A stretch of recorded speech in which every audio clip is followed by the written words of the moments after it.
और एक अहम मसला मैं जिसकी तरफ तवज्जो मबज़ूल कराऊँ आपकी, ख़ास तौर पे जो हमारे साबका सीएम हैं, जो मिनिस्टर कॉमर्स हैं इस वक्त, जाम कमाल साहब की मैं तवज्जो दिलाना चाहूँगा।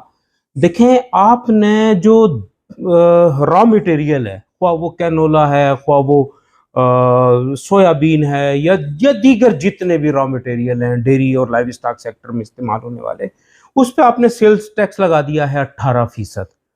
और आपने दूध पे भी उन किसानों के पे सेल्स टैक्स लगा दिया है जो कारपोरेट डेयरी फार्मर, आपने लफ्ज इस्तेमाल किया है कारपोरेट का।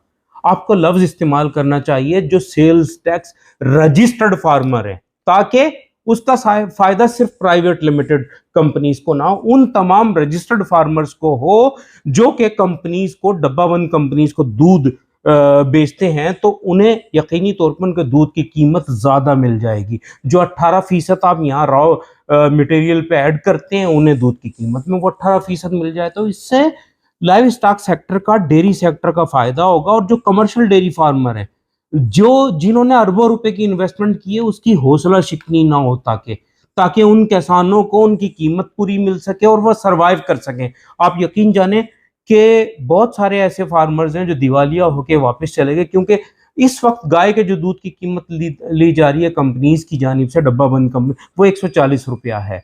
और अगर आप लफ्ज कारपोरेट हटा के रजिस्टर्ड फार्मर कर देंगे, तो वही कीमत उन्हें 160-65 रुपया या 170 रुपया लीटर मिलेगी, जिससे किसान सरवाइव करेगा और जीतेगा। तो मेरी आपसे मुद्दबाना दरख्वास्त है जनाब जाम कमाल साहब, मैंने आपको खत भी लिखा है, उस पर तवज्जो करें और अपने किसान की मदद करें। और अब मैं आगे बढ़ूंगा।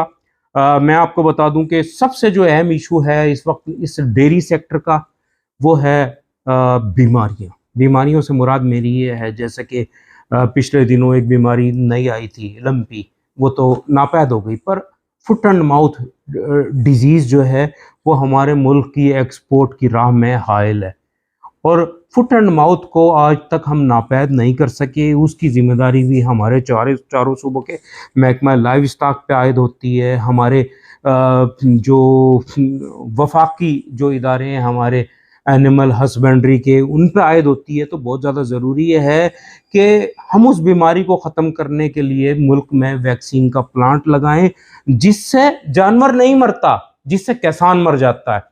और यकीनन जब बीमारी आती है, तो वो जानवर दूध देने के काबिल नहीं रहता और वो स्लॉटर होता है, और जब वो दूध नहीं देता तो किसान भी मर जाता है साथ में। तो मैं अपील करूंगा कि फौरी तौर पे इस पर तवज्जो की जाए।